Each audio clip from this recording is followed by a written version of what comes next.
చూస్ country delight, live better. ఇప్పుడే country delight app ని download చేసుకోండి.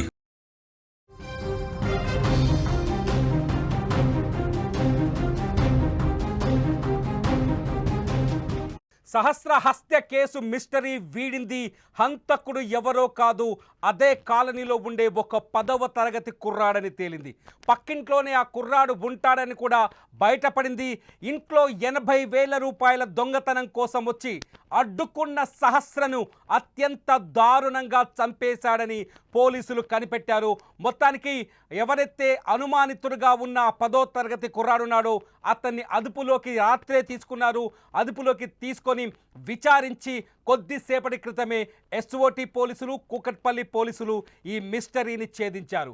5 రోజుల పాటు హంతకుడి కోసం అనేక ప్రాంతాల్ని గాలించారు, అనేక మనుషుల్ని అనుమానించారు, ఇంట్లో ఉన్న వాళ్ళందరినీ విచారించారు.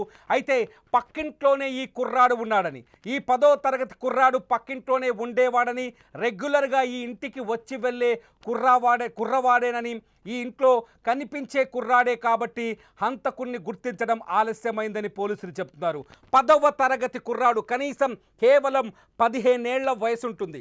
సహస్రతో పోలిస్తే సరిగ్గా 4-5 ఏళ్ళు పెద్దవాడై ఉంటాడు.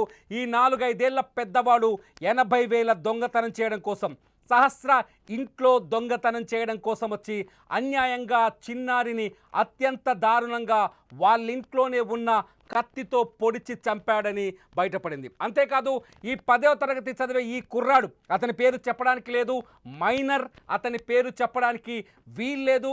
అయితే అతను ఈ దొంగతనం ఎలా చేయాలనే ఒక స్కెచ్ కూడా రాసుకున్నట్టుగా తెలుస్తోంది.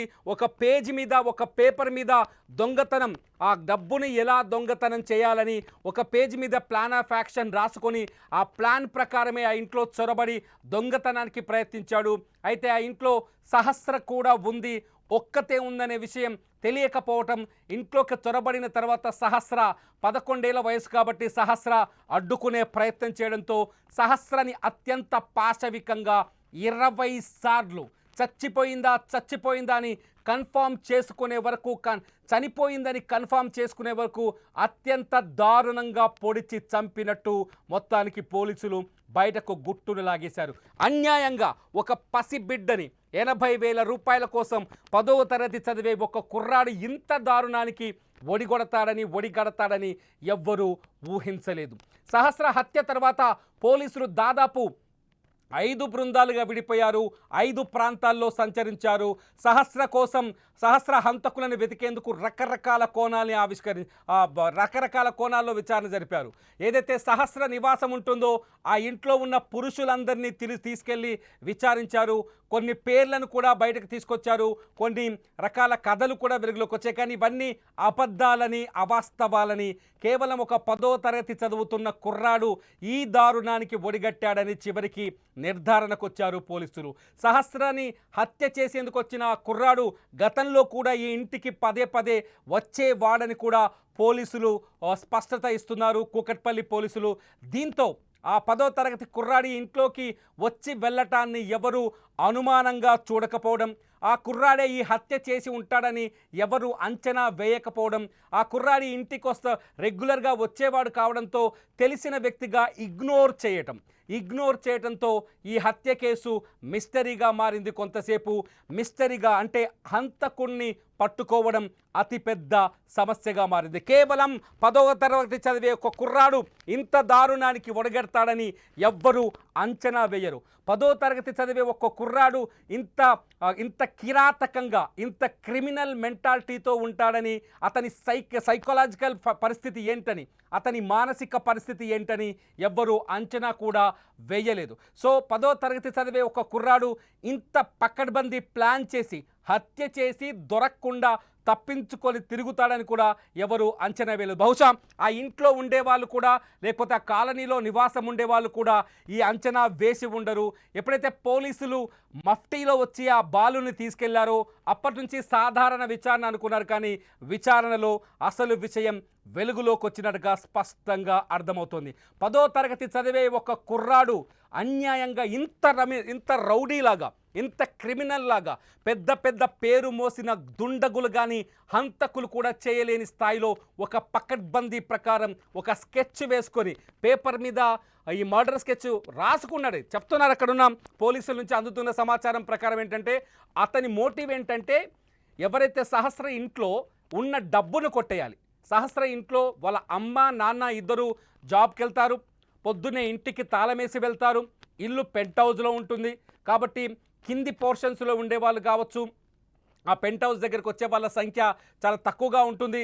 ఆ సమయంలో ఆ ఇంట్లోకి చొరబడి డబ్బులు కొట్టేయాలన్నది ఆ కుర్రాడి ప్లాన్. ఆ ప్లాన్ని మొత్తం ఒక పేపర్ మీద రాసుకున్నాడని చెప్తున్నారు పోలీసులు. ఒక పేపర్ మీద ఎలా దొంగతనం చేయాలి, 80,000 రూపాయలని ఎలా దొంగతనం చేయాలని ఒక పేపర్ మీద రాసుకున్నారని పోలీసులు చెప్తున్నారు. ఆ పేపర్ మీద రాసుకున్న తర్వాత అనుకున్నట్టుగానే ఆ పేపర్ మీద తను పెట్టుకున్న ప్లాన్ ప్రకారమే దొంగతనం కోసం ఆ ఇంట్లోకి వచ్చాడు. వచ్చేసరికి ఇంట్లో ఎవరు ఉండరని అనుకున్నాడు బహుశా, కానీ అప్పటికే సహస్ర ఇంట్లో ఉంది. ఎందుకంటే సహస్ర కేంద్రీయ విద్యాలయంలో చదువుతోంది. కేంద్రీయ విద్యాలయంలో చదవడం వల్ల ఆ రోజు సహస్రకి స్కూల్లో స్పోర్ట్స్ ఈవెంట్స్ ఉండటం వల్ల సెలవులు ఇచ్చారు. 5వ తరగతి చదువుతున్న సహస్ర స్కూల్లో సెలవులు ఇచ్చారు. సెలవులు ఇవ్వడంతో సహస్ర ఇంట్లోనే ఉండిపోయింది. ఇంట్లోనే ఉండిపోవడంతో సహస్ర ఇంట్లుందనే విషయాన్ని ఆ కుర్రాడు ఎవరైతే హత్యకు పాల్పడ్డాడో 10వ తరగతి కుర్రాడు అంచనా వేయలేదు. అంచనా వేయకపోవడం వల్ల ఊహించని విధంగా సహస్ర ఎదురుపడింది ఇంట్లో. దీంతో దొంగతనం చేసే సమయానికి సహస్ర చూడటం, ఆ సహస్ర దొంగతనాన్ని అడ్డుకునే ప్రయత్నం చేయడంతో ఇష్యూ పెద్దగా అవుతుందని, విషయం బయటకు వస్తుందని భావించిన ఆ 15 ఏళ్ల కుర్రాడు, బహుశా అతని వయసు 15 ఏళ్ళు ఉంటుందని పోలీసులు ఒక అంచనాకు వచ్చారు. సో దీంతో సహస్రని ఆ విషయం చెప్పకుండా చేసే ప్రయత్నం చేశాడు. దీంతో ఫస్ట్ ఏం చేయాలో ఆలోచించిన వ్యక్తి ఏం సహస్రని ఎలా ఆపాలో అతనికి అర్థం కాలేదు. ఇంట్లో కిచెన్లోనే ఉండే కత్తిని తీసుకొని సహస్ర పైన అత్యంత పాశవికంగా దారుణంగా దాడికి దిగినట్టు తెలుస్తోంది. సహస్ర ఒంటి మీద పోస్ట్ మార్టంలో కొన్ని కత్తి ఘాట్లను గుర్తిస్తే దాదాపు 20 వరకు 21 కత్తిపోట్లు ఉన్నట్టుగా తెలిసింది. 21 మెడపైనే, కేవలం మెడపైనే 14 సార్లు కత్తితో పొడిచారు. అంటే మెడ భాగంలో ఈ స్థాయిలో కత్తితో పొడవడం అంటే వీలైనంత వేగంగా సహస్ర ప్రాణం తీయాలని, ఆమె ఊపిరి తీయాలని ఒక ఆవేశంలో అత్యంత దారుణంగా ఆ అబ్బాయి హంతకుడని చెప్పాలా ఇక్కడ, లేకపోతే మైనారిటీ తీరలేదు అతను, ఆ అబ్బాయి దాడి చేస్తున్నట్టుగా తెలుస్తుంది. సహస్ర గొంతు మీద 14 సార్లు పొడిచిన తర్వాత అప్పటికీ ఆమె చనిపోలేదని, ఆ బంగారు తల్లి ప్రాణాలు పాపం విలవిలలాడి ఉంటుంది ఆ సమయంలో. ఆ బంగారు తల్లి ప్రాణాలు విడవలేదని మళ్ళీ కడుపులో పొడిచినట్టుగా తెలుస్తుంది. సహస్ర మంచం పైనే పడిపోయింది. మంచం పైనే సహస్రని కత్తితో పొడిచి ఆమె చనిపోయిందని నిర్ధారించుకున్న తర్వాతే ఆ కుర్రాడు ఆ ఇంట్లోంచి వెళ్ళిపోయినట్టుగా పోలీసుల విచారణలో బయటపడింది. అత్యంత పాశవికమైన సంఘటన ఇది. నిజంగా ఒక 10వ తరగతి చదివే కుర్రాడు ఒక క్రిమినల్ లాగా ఆలోచిస్తాడని సమాజం ఎవ్వరూ అంచనా వేయలేం. నిజంగా ఒక్క మాటలో చెప్పాలంటే అంచనాకు అంతు చిక్కని నేరాలు జరుగుతున్నాయని చెప్పడానికి మనుషుల మైండ్ సెట్, వయస్సుతో సంబంధం లేకుండా మనుషుల మైండ్ సెట్ ఏ స్థాయిలో ఉంటుందో, ఎంత క్రిమినల్గా ఆలోచిస్తున్నారో మనుషులు ఒక్కసారి ఆలోచించవచ్చు. ఎందుకు ఒక 10వ తరగతి చదివే కుర్రాడి మనసు ఈ స్థాయిలో మారిపోవడం, ఒక హత్య చేసేంత ధైర్యం అతనిలో రావడం, ఒక అన్యాయంగా ఒక బాలిక ప్రాణం బలి తీసుకునేంత ఆలోచన అతనిలో రావడానికి కారణం ఏంటన్నది ఇప్పుడు అంతు చిక్కట్లేదు. మొత్తానికి సహస్ర హత్యకు కారణం ఒక 10వ తరగతి కుర్రాడని స్పష్టంగా అర్థమవుతుంది. కొద్దిసేపటి క్రితమే కూకట్పల్లి పోలీసులు ఈ విషయాన్ని నిర్ధారించారు. హంతకుణ్ణి నిన్న సాయంత్రమే అదుపులోకి తీసుకున్నట్టుగా తెలుస్తోంది. ఆ బాలుని తీసుకెళ్లి విచారించిన తర్వాతే పూర్తి వివరాల్ని బయట పెట్టినట్టుగా తెలుస్తుంది. బాలుని నిన్న మఫ్టీలో వచ్చి పోలీసులు ఇక్కడ నుంచి తీసుకెళ్ళినట్టుగా తెలుస్తుంది. అయితే ఎప్పుడైతే ఇక్కడ విచారణ మొదలైందో, ఎప్పుడైతే ఆ బాలుని తీసుకెళ్లిన తర్వాత కొంత కాలనీలో కూడా కొంత చర్చ జరిగింది.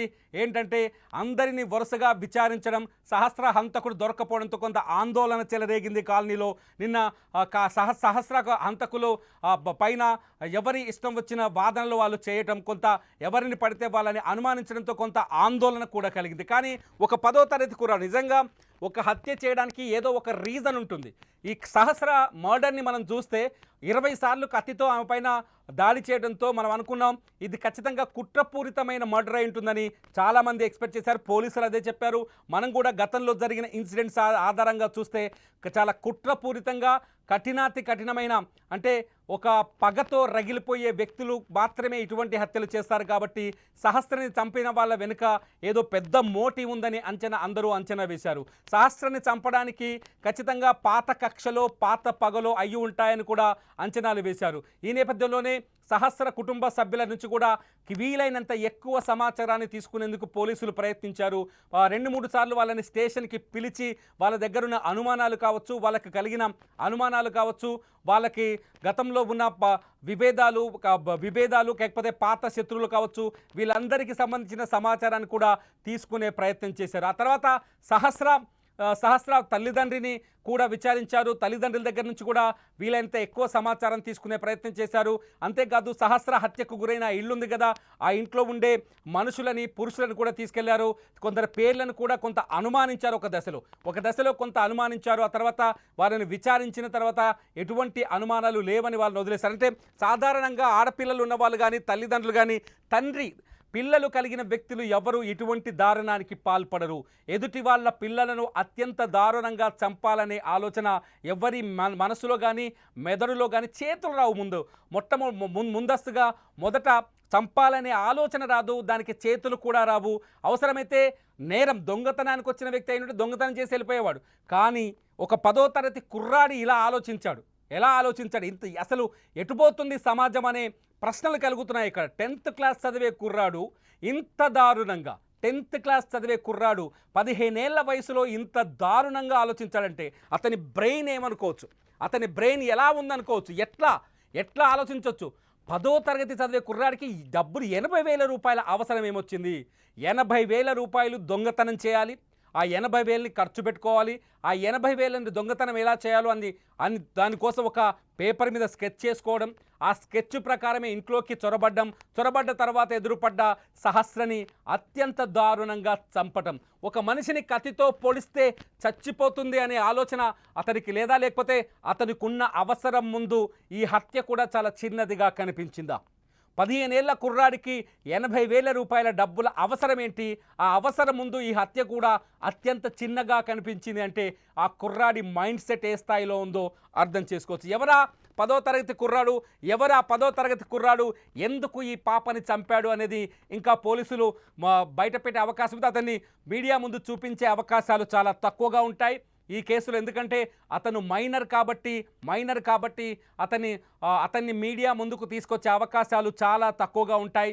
పోలీసులు నిర్ధారణ చేసిన తర్వాత నేరుగా అతన్ని కోర్టులో హాజరుపరిచే అవకాశం ఉంటుంది. అతని కోర్టులో కూడా అత్యంత సీక్రెట్గా విచారించే అవకాశం కనిపిస్తుంది. అంతేకాదు అతను ఇంత దారుణానికి ఒడిగట్టడానికి కారణాలు ఏంటనేది కూడా విచారించే అవకాశం కనిపిస్తుంది. కానీ మొత్తానికి ఆ సహస్ర తల్లిదండ్రులకు తీరని దుఃఖాన్ని మిగిల్చాడు ఆ 10వ తరగతి కుర్రాడు. సహస్రని ఎంతో అల్లారు ముద్దుగా ప్రేమగా పెంచుకున్నారు సహస్ర తల్లి రేణుక, తండ్రి కృష్ణ. వాళ్ళు ఎంతో ఇష్టంగా కష్టపడి వాళ్ళ మదర్ మాట్లాడుతుంటే మనకు అనిపిస్తుంది, నా కూతురు కోసం రూపాయి పోగేసి నేను గవర్నమెంట్ దగ్గర కొన్ని పోస్ట్ ఆఫీస్లో పాలసీలు కడుతున్నాను, నా బంగారు తల్లిని చాలా కాలికి మట్టంటకుండా పెంచాలనుకున్నాను అని ఎంతో బాధతో ఆమె చెబుతున్న మాటలు వింటుంటే కళ్ళలోంచి అసలు గుండె రగిలిపోతుంది, గుండెలోంచి దుఃఖం పొంగుకొస్తుంది. ఆ తల్లి మాటలు విన్న తర్వాత ఆ తల్లి ఆక్రందన చూడొచ్చు, సహస్ర మృతదేహాన్ని చూసి ఆ తల్లి ఏడ్చిన తీరు చూడొచ్చు. కానీ ఇక్కడ చాలా భయపడాల్సిన విషయం ఏంటంటే, ఇక్కడ భయపడాల్సిన విషయం చాలా పెద్దది ఉంది. ఎందుకంటే పిల్లలే ఇక్కడ హత్యకు గురైంది కూడా ఒక అమాయకమైన బాలిక. హత్య చేసింది 15 ఏళ్లలోపున్న ఒక బాలుడు. అతను మైనర్ కాబట్టి అతని పేరు చెప్పడానికి లేదు. మైనర్ కాబట్టి 10th క్లాస్ స్టూడెంట్ కాబట్టి అతని ఫోటో చూపించడానికి, అతని వివరాలు పూర్తి స్థాయిలో చెప్పడానికి వీలు లేదు. చట్టం దానికి అంగీకరించరు. కానీ ఆ తల్లి ఏడుస్తుంటే వాళ్ళ అమ్మ ఏడుస్తున్నట్టుగా ఆ హత్య చేసిన కుర్రాడికి కనిపించలేదా? రేణుక తన కూతురు కోసం బోరున విలపిస్తుంటే ఆ బాధ ఆ హత్య చేసిన కుర్రాడికి కనిపించలేదా? వాళ్ళ అమ్మ రేణుక ఒకే వయసులో ఉండి ఉంటారు. అటు ఇటు రమారమి.